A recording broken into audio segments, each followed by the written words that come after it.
Hey everyone, welcome back. Let me ask you something. What if Samsung's next Ultra doesn't just catch up to Apple, but actually pulls ahead?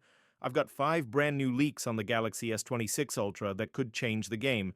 And trust me, the fifth one might surprise even the most die-hard Samsung fans. Stick around because you'll want to see all of them. First up, the launch timeline. We all heard the rumors about the Unpacked event slipping to late February. Well, that doesn't seem to be happening. According to new reports, Samsung is still aiming for a late January event with sales starting in mid-February. That's only about a week later than the S25. The delay happened because Samsung decided at the last minute to bring back the Plus model. Once that was sorted internally, the timeline came back on track. So the final week of January could still be the big reveal, which is exciting because it keeps the hype alive and gives everyone a chance to plan for the first wave of sales. Now, the camera.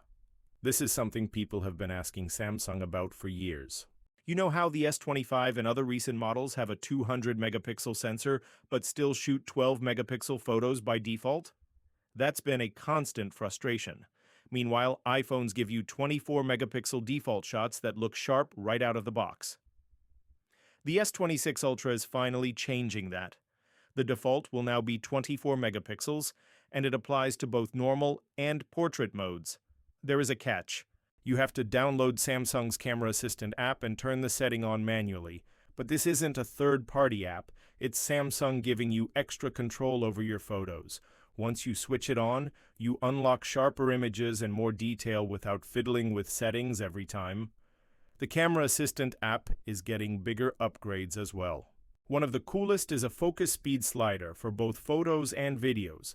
That means you can control how fast the camera moves between subjects, almost like doing cinematic focus pulls on a real film set. If Samsung nails this, it could completely change mobile video, letting you get smooth, professional-looking shots without buying extra gear. You'll also be able to toggle off HDR10 Plus for a more natural look and use something called Adaptive Pixel.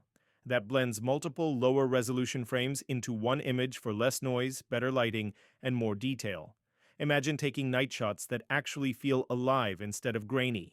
On the hardware side, the S26 Ultra is getting a small but meaningful upgrade with a new 12-megapixel 3x telephoto lens, up from the previous 10-megapixel sensor. The main camera and periscope lens will have larger apertures, which explains why the camera bump looks bigger this year. Battery rumors suggested 5,400 mAh, but it's confirmed at $5,000 mAh with 60-watt charging.